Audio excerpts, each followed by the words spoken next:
Olá, sejam bem-vindos ao webinar Daniel Goleman e o Desafio de Aristóteles, que se enquadra no projeto de Psicologia B que fizemos este ano para a Porta Editora e que, de algum modo, acaba por exprimir um pouco a filosofia que nós gostaríamos que este projeto tivesse.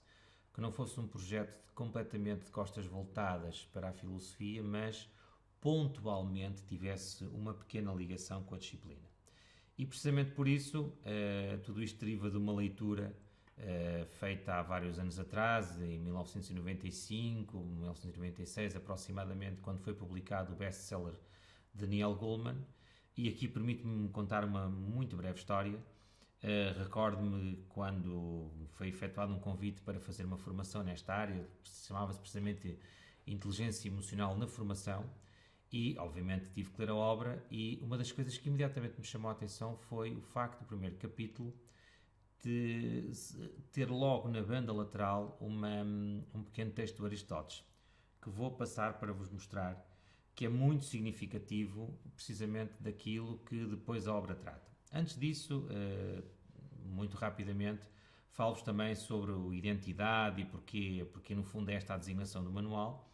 Obviamente ela quer dizer alguma coisa, temos aqui o conceito de identidade, que é de facto o conceito central na Psicologia B, e que um pequeno jogo de palavras que nós fizemos, que foi destacar o id do entidade, e obviamente tem a ver com Freud, precisamente porque foi Freud quem elevou o id à conceptualidade, ou seja, temos aqui o id como uma entidade, digamos assim.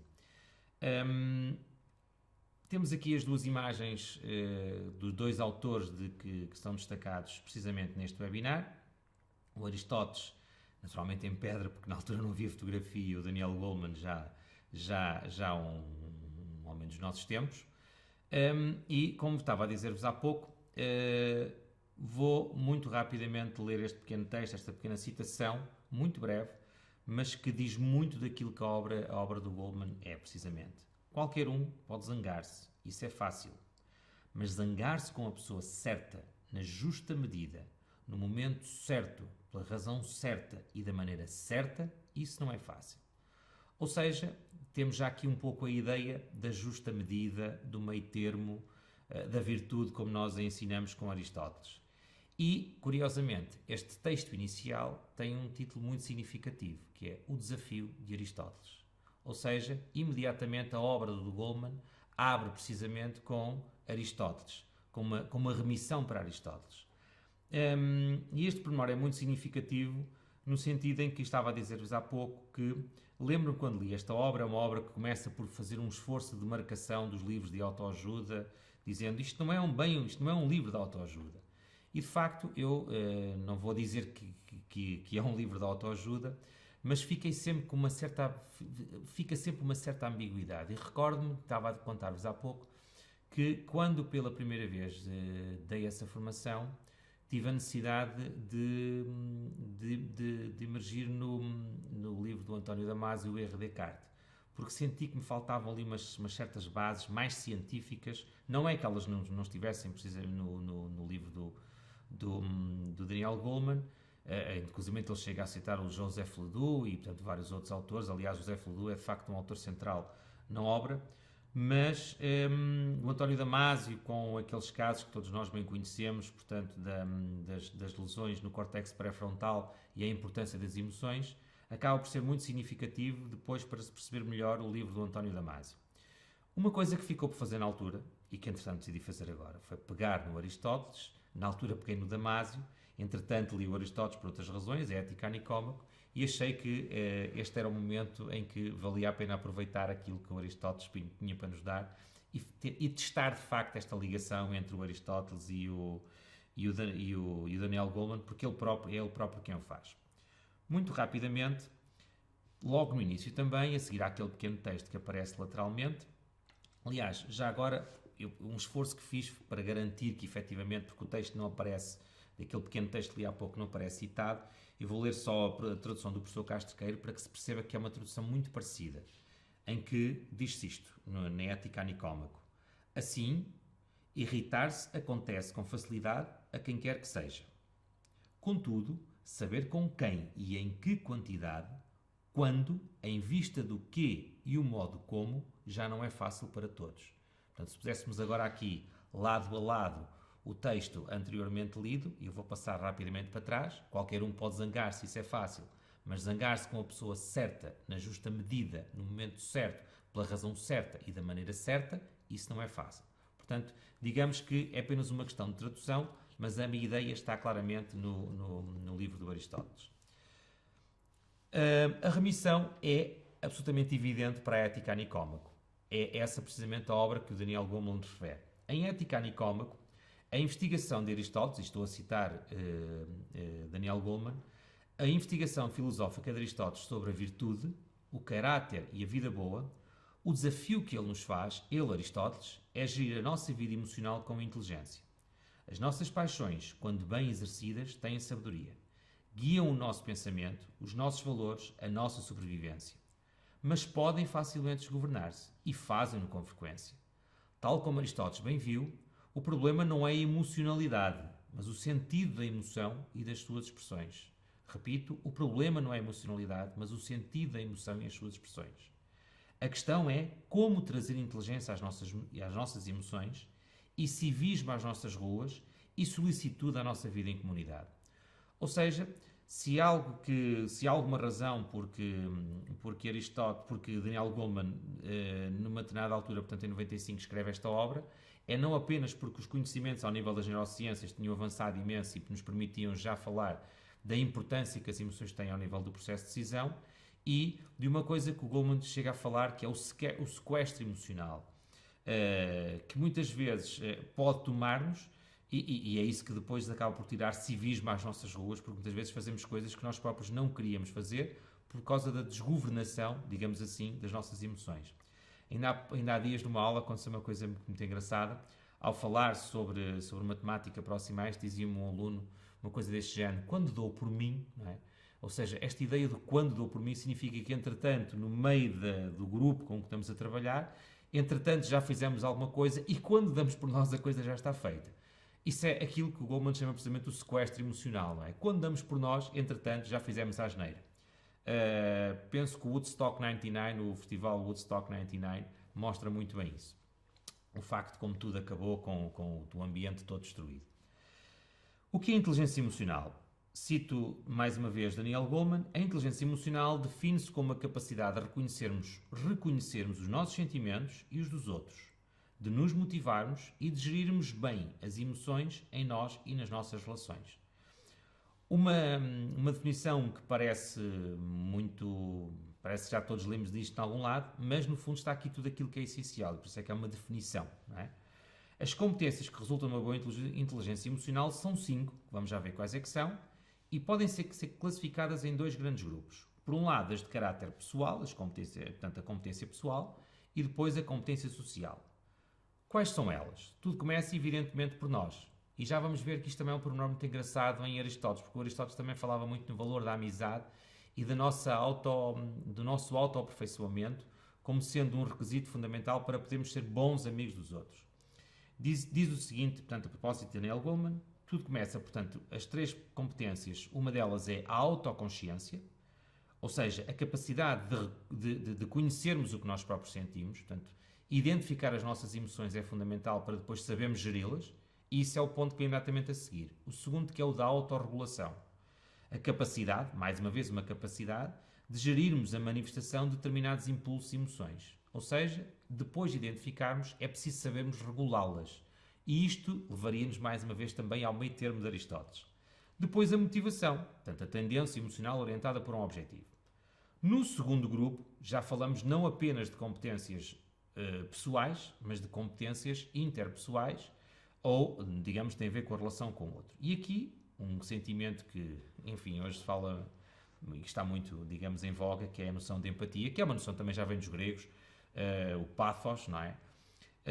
A empatia, que é a capacidade de nos sintonizarmos com os sentimentos dos outros, esta tal questão da sintonia. Eu muitas vezes com os alunos de serviço social, para explicar esta ideia, costumava utilizar a expressão, uma imagem que era a questão da sintonia daqueles rádios que todos conhecemos dos nossos avós, não é? Mais antigos, que faziam aquela coisa, não é? E que custava, a sintonia é uma coisa que custa, andamos ali com o botão um bocadinho para um lado e para o outro, até que finalmente conseguimos, não é? E depois, mal tiramos a mão, quando a sintonia funciona, imediatamente tiramos a mão.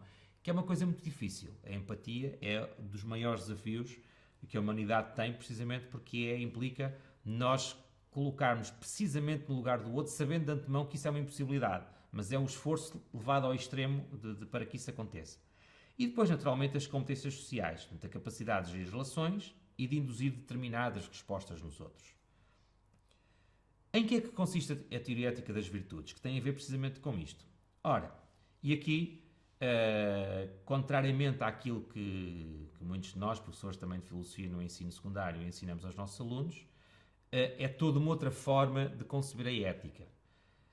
E aqui cito o Warburton, até com o objetivo precisamente de mostrar que isto não é uma leitura minha, mas que há aqui, portanto, algumas interpretações de autor que são importantes. Diz o Warburton: ao contrário dos kantianos e dos utilitaristas, que se centram na retidão ou não de ações particulares, os teóricos da virtude concentram-se no caráter e estão interessados na vida da pessoa como um todo. Ou seja, já não é da ação isolada aqui ou ali e do princípio a que ela obedece, que nós conhecemos precisamente do ensino das éticas da modernidade, não é? De Kant e de Mill, mas sobretudo do caráter da pessoa, não é? Já não estamos a falar tanto das éticas da modernidade, que nós muitas vezes quase poderíamos dizer que são uma espécie de matemáticas, não é? Em que temos um princípio que aplicamos, uma axiomática que aplicamos na análise das ações para perceber se elas são ou não ações moralmente corretas, mas aqui já entramos no caráter do próprio indivíduo, não é? Portanto, digamos, no tipo de pessoa que ele é, ou seja, a questão central já não é o que devemos fazer, mas que tipo de pessoa devemos ser. E a partir dessa pessoa que cada um de nós é, podemos esperar ou não determinados comportamentos. Daí, precisamente, e aqui o Warburton mais uma vez refere, a ideia do padrão de comportamento e de sentimento, ou seja, aqui a ideia do padrão, não é?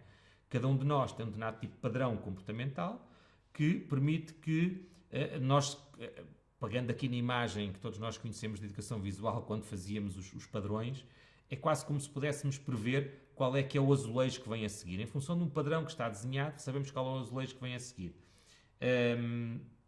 Num tempo em que a personalidade era uma coisa muito estudada na psicologia, o exemplo que eu dava para explicar isto era um bocadinho a ideia precisamente do azulejo, ou seja, e aqui vou pegar, às vezes quando se fala até na personalidade, às vezes até entre os alunos, e a ideia de que todos temos personalidade, é um bocado como a pessoa, se um aluno se comporta mal, ele já consegue saber qual é o elo mais fraco em casa, o que é que pode dizer à mãe e o que é que pode dizer ao pai, ou se vai dizer à mãe, primeiro à mãe ou primeiro ao pai, para ver qual deles é que é mais macio na abordagem para depois poder amaciar o outro. Portanto, ou seja, todos nós conseguimos prever minimamente o comportamento do outro, o que permite, porquê? Porque conhecemos a personalidade, conhecemos o padrão comportamental e sentimental da pessoa, não é?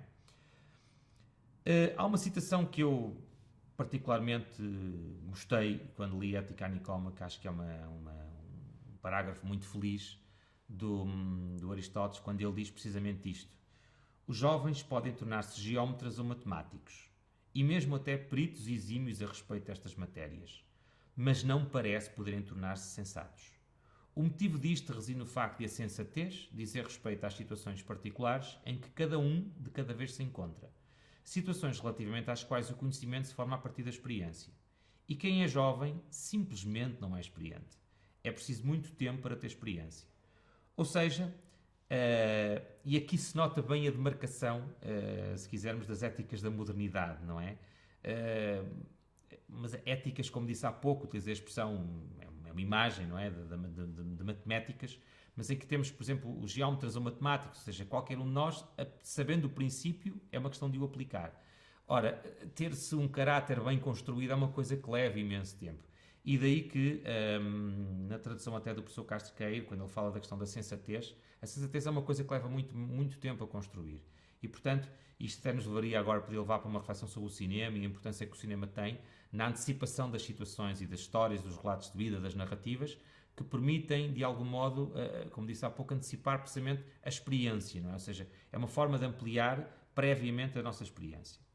Ora, os pontos, digamos, de confluência que nós encontramos entre estes dois autores foram aqui destacados 4. Primeiro, que tem a ver com o papel para as emoções, que existe inevitavelmente. O segundo, que é o princípio do meio termo. O terceiro, que é o sujeito no centro, ou seja, do próprio sujeito com as suas qualidades. E, por último, um lugar essencial para a educação moral ou emocional. Mais uma vez cito Warburton, que nos diz precisamente isto sobre a questão das emoções em Aristóteles. Ao contrário de Kant, Aristóteles pensava que ter as emoções apropriadas era essencial para a arte de viver bem. Ou seja, não se trata de anular as emoções, mas, pelo contrário, ter as emoções apropriadas como sendo algo que é essencial para a arte de viver bem. Portanto, e encontramos sentimentos e emoções em Aristóteles, como cita-se precisamente aqui, refere-se à amizade ou à coragem. Ora, em Daniel Goleman, e portanto estamos a falar de uma confluência entre Aristóteles e Daniel Goleman, penso que basta falarmos de empatia no medo e, portanto, basta inclusive termos presente o que é isto de inteligência emocional. Se é emocional, portanto, as emoções estarão inevitavelmente presentes. Falando até na questão da empatia tão cara a ambos os autores, aparecem aqui duas cenas do filme Experimenter, e até falei há pouco também na questão do cinema, porque uma das coisas que este filme tem de interessante é apenas um fragmentozinho muito pequenino do filme, em que uma das personagens que resiste a levar os choques até ao fim é um engenheiro elétrico. E depois ele chega inclusive a falar sobre o livre-arbítrio. Mas é muito interessante porquê? Porque ele é condicionado, portanto há uma tentativa de que ele leve a experiência até ao fim e ele recusa-se a levar a experiência até ao fim, portanto a experiência de desferir os choques elétricos, da experiência do Stanley Milgram, por uma razão muito simples. Porque ele é engenheiro elétrico e ele sabe o que é um choque. Ele já sentiu, ele próprio diz, eu já senti uns choques e já senti a tensão que é enquanto estamos a aguardar pelo choque seguinte. E precisamente por isso recusa-se a levar a experiência até ao fim. E, obviamente, uma das coisas que ele socorre e diz precisamente é o meu livre-arbítrio. Onde é que está o meu livre-arbítrio? Portanto, eu escolho não o fazer e abandonar a experiência. Esta experiência todos conhecemos, é uma experiência que estou-me a recordar um livro de Frederick Rowe, onde ele diz uma coisa muito engraçada, que era que inicialmente pensava-se que apenas 1% das pessoas não ia levar esta experiência até ao fim, foram 65%. Portanto, foi na altura uma descoberta, na altura ainda hoje é uma descoberta muito importante, esta que o Milgram fez. Mas essencialmente, e aqui este ponto que eu queria destacar, a empatia, ou seja, as emoções bem geridas, como um antídoto para a maldade, ou seja, como uma forma de não levar esta experiência até ao fim. O princípio do meio termo também, e aqui em Aristóteles, todos conhecemos o princípio do meio termo, portanto ponho aqui apenas uma imagem. De acordo com Aristóteles, a coragem é um meio termo entre, aqui cito Rachels, é um meio termo, um meio entre os extremos da cobardia e da temeridade. É cobarde fugir de um perigo, mas é temerário arriscar em demasia. Ou seja, no fundo é aqui a ideia de que a virtude será sempre algo que está pelo meio. Se eu, obviamente, fugir do perigo, cobarde, com certeza não, serei rotulado como um cobarde. Mas também, se arriscar em demasia, portanto, levando as minhas tropas contra o inimigo que eu sei de antemão contra o qual eu vou perder, portanto, isso é ser temerário, também não há virtude nenhuma em nada disso. Pus aqui uma imagem que acho uma imagem bastante interessante, que é uma imagem do Rodin, que é uma imagem muito simbólica do que é coragem, do que às vezes exatamente o que é coragem e do custo de uma guerra, que é uma estátua que está em Verdun, que é da liberdade tentando levantar voo. O problema é a dificuldade que ela tem, ou seja, a liberdade, portanto, de quem conseguiu derrotar o inimigo, que se liberta, mas há uma dificuldade em levantar voo. Porquê? Porque o peso dos mortos é demasiado. Sendo inevitável, é demasiado. E, portanto, lá está, a coragem tem sempre um peso, não é? E é este tópico que me parece importante destacar, ou seja, que a coragem não é nada gratuito, não é? O princípio do meio termo em Goleman, não queria ler o texto porque é demasiado grande, mas tem aqui um pouco a ideia de que as emoções estão sempre a algures a meio do um invertido, ou seja, estão lá em cima, no vértice. E uma imagem que nos pode ajudar a perceber isto muito bem é um exemplo muito simples. Imagine que quer atravessar a estrada. O que pode acontecer se não tiver qualquer medo? E o que é que acontece se estiver cheio de medo? Ora, a emoção tem que estar controlada. Pela simples razão que se não tiver qualquer medo, o que é que vai acontecer? Vai para ali afora e pode apanhar com um carro em cima. Passa a expressão. Se estiver cheio de medo, está ali a noite toda. Portanto, e não passa porque está sempre com receio que venha um carro. Ou seja, o medo é uma emoção importante. Tem é que estar devidamente gerida, tem que estar controlada, não é? Eu pus até aqui uma imagem, e às vezes brinco com os meus alunos, dizendo-lhes que o aluno que a mim me faz mais impressão é o aluno que num dia de teste entra de mão dos bolsos e faz a pergunta: professor, mas hoje havia teste? Ou seja, nem sequer tem o receio das coisas não correrem bem na escola. Portanto, não há qualquer receio, está sempre tudo bem e, portanto, enfim, passa a expressão, é sempre a andar. Pus aqui a balança, está além do meio termo, não é? Portanto, de um lado, o excesso, portanto, uma das pontas do invertido, que é a apatia, ou seja, há pathos, que é, portanto, a negação do pathos, não é? Portanto, não há qualquer medo, não é? Portanto, não há qualquer emoção. E, por outro lado, a ansiedade excessiva, que leva a que a pessoa esteja dominada pelo medo e não consiga escrever, as ideias não fluem, nada acontece.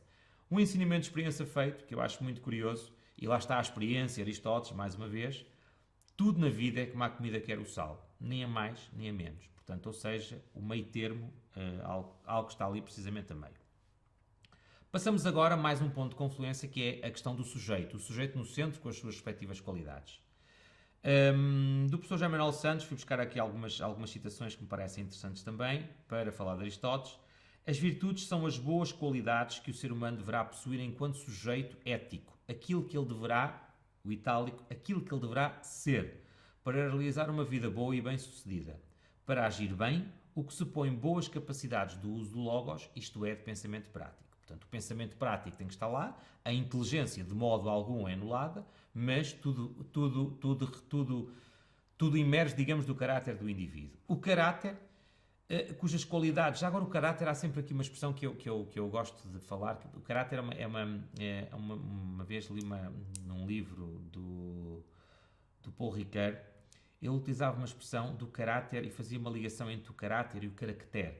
O caractere da máquina de escrever, que é aquela coisa que fica gravada, não é? Quando a máquina de escrever, quando a tecla bate no papel, não apenas fica a tinta, mas fica o vinco na página, não é? A página, se for mais fina, fica lá vincada, não é? Ou seja, é a ideia do caráter como algo que é algo que é, não é? Portanto, que está ali marcado, que está vincado, não é? E que no fundo é um bocadinho isso, a personalidade, o caráter do indivíduo, a pessoa, não é? Nós conhecemos o caráter do indivíduo, aliás, eu penso que é inclusivamente daí que emerge a noção tão importante do benefício da dúvida, não é? Nós damos o benefício da dúvida, porquê? Porque conhecemos o caráter da pessoa, é isso que nos leva quando há um ato potencialmente mau e nós até dizemos assim, dessa pessoa não acredito, é preciso de mais informação, não é? E isso tudo tem a ver com o caráter, com aquilo que o sujeito é, não tanto com aquilo que ele fez ou não fez e avaliar isso em função de um princípio normativo, do ponto de vista ético, mas aquilo que a pessoa é, não é? Fazendo aqui a ligação com o Goleman também fala muito na noção de caráter, quando ele diz: há uma palavra antiquada para designar o corpo de capacidades que a inteligência emocional representa. O corpo de capacidades que a inteligência emocional representa. Qual? A noção de caráter, precisamente. Ora, Goleman, já falámos, não é? Portanto, as qualidades do sujeito, quais é que são? A autoconsciência, a autorregulação, a motivação, a empatia, a competência social. Depois também um tópico essencial de confluência entre os dois autores. Dir-se-á também que o Aristóteles é um dos autores mais citados ao nível da filosofia da educação, não apenas da ética, mas também da filosofia da educação. E aqui é muito fácil de perceber porquê. Para Aristóteles, e agora cito novamente, as virtudes adquirem-se através de um processo de habituação, que a linguagem moderna se poderia caracterizar como sendo de interiorização de normas e socialização dos sujeitos. Concretamente, o ethos social vigente é adquirido no processo educativo da criança e do jovem, ou seja, na habituação, no contacto com as virtudes. A virtude é uma capacidade que se adquire por habituação e treino para lidar com o quê? Com aquilo que estamos a falar desde o início, com as emoções. Portanto, ou seja, há um lugar que é essencial para a educação moral ou emocional em Aristóteles, que vamos encontrá-la também, precisamente, em Daniel Goleman. As competências emocionais cruciais podem, sem a mínima dúvida, ser aprendidas e aperfeiçoadas pelas crianças, se nos dermos ao trabalho de lhes ensinar. As escolas desempenham um papel central na cultivação de quê? Do caráter, uma vez mais, ao inculcarem a autodisciplina e a empatia, que por sua vez possibilitam o verdadeiro empenhamento aos valores morais e cívicos. Portanto, ou seja, a ideia de literacia emocional como algo que se adquire é um pouco mais educação para a cidadania, ou seja, a cidadania como algo que se adquire através da prática, não é? Também aqui o contacto com as emoções acaba por ser uma forma portanto, de educarmos as nossas próprias emoções. A concluir, quase a concluir, gostaria apenas, lá está, de frisar este ponto que me parece importante, porque eu confesso que disse isso no início desta apresentação, que quando li pela primeira vez o livro do Daniel Goleman, fiquei com a tal sensação de leveza, por outro lado, com a impressão de que o Aristóteles tinha aqui uma palavra importante. Ora, curiosamente, aliás, eu se calhar vou ser um bocadinho abusado naquilo que vou dizer, ousado naquilo que vou dizer, mas não sei até que ponto o Goleman, sendo obviamente um livro absolutamente incontornável e interessante, não lhe estou a retirar valor, mas tenho muita impressão de que se nós lêssemos o Aristóteles, a Ética a Nicómaco, sem ler o Goleman, ou depois fôssemos ler o Goleman, a conclusão a que chegaríamos é que muito daquilo que está no Goleman já está no Aristóteles. O Aristóteles só não tinha, no seu tempo, estamos a falar de 2000 e vários anos para trás, não tinha a tecnologia disponível, não tinha os dados científicos disponíveis que teve o Goleman, e o Goleman tem esse jeito muito especial de ser um grande comunicador, alguém que consegue pegar em toda a informação e fazê-la confluir num determinado ponto, mas no essencial, aquilo que me parece que é a obra do Daniel Goleman, uma parte muito significativa, que esta questão da gestão emocional está precisamente em Aristóteles. E o Goleman viu isso muito bem, e créditos que lhe sejam feitos, e portanto, ele próprio começa o livro pelo desafio de Aristóteles. Curiosamente, talvez precisamente por honrar esse legado, também fecha o livro com Aristóteles. Porque não apenas abre, mas também fecha, como estou a dizer. E a fecha desta forma. Há uma palavra antiquada para designar o corpo de capacidades que a inteligência emocional representa. Caráter. O caráter do sujeito já falámos. O caráter é a musculatura psicológica que a conduta moral exige. Se o desenvolvimento do caráter é o alicerce das sociedades democráticas, consideremos algumas das maneiras como a inteligência emocional reforça esse alicerce. A base do caráter é a autodisciplina. A vida virtuosa, como tem sido observada por todos os filósofos desde Aristóteles, baseia-se no autocontrole. Ou seja, portanto, a influência de Aristóteles é reconhecida por o próprio Daniel Goleman e dá-se aqui uma confluência muito curiosa entre, por um lado, aquilo que é uma reflexão feita no âmbito da psicologia com aquilo que é um legado reconhecido por parte da psicologia. Uma das coisas que eu gosto de sempre falar, correndo o risco de, mais uma vez, eu gosto muito de cinema, nunca o escondi, e costumo dizer que há aqui uma confluência que é muito engraçada, que pode nos ajudar muito a perceber muito bem esta ligação do desafio de Aristóteles, e é uma estratégia pedagógica que me parece curiosa, que é a visualização de dois filmes em simultâneo. Em simultâneo, isto é, um a seguir ao outro, não aguardar, obviamente em simultâneo não poderia ser, mas ver um filme, um deles que se chama o Forrest Gump e o outro que se chama O Bom Rebelde, de Gus Van Sant. Porquê? Porque são dois filmes que se cruzam um com o outro. Ou seja, por um lado temos um indivíduo, Forrest Gump, que é, no próprio filme, há um momento em que se diz que ele tem um QI abaixo da média, e, no entanto, o filme é sobre os sucessos todos deste indivíduo. Uma pessoa que conhece não sei quantos presidentes dos Estados Unidos, que é um dos primeiros americanos a jogar ping-pong na China, que passa por uma guerra e sai de lá sobrevivente, que conhece o amor, quase até com aquela mulher de quem ele gosta tanto e que acaba depois por ter um filho, e que há momentos em que parece que não lhe liga nenhuma, mas ele, enfim, tem aquela intuição. E depois temos o contrário, temos o filme do Gus Van Sant, O Bom Rebelde, que é um indivíduo com um QI acima da média, uma pessoa sobredotada, e que tem um conjunto de barreiras emocionais que o impedem de ter sucesso. Ou seja, são dois filmes que acabam por se cruzar muito bem para mostrar de uma forma, enfim, no meu entendimento exemplar, aquilo que é a inteligência emocional e a necessidade de fazer confluir, a necessidade de gerirmos bem as nossas emoções, de não as elidirmos, de as gerirmos bem e como tudo isso é um fator de sucesso. Portanto, tudo isso já estava presente em Aristóteles, e é isso um bocadinho a reflexão que quis aqui trazer, já estava em Aristóteles, portanto não é por aí.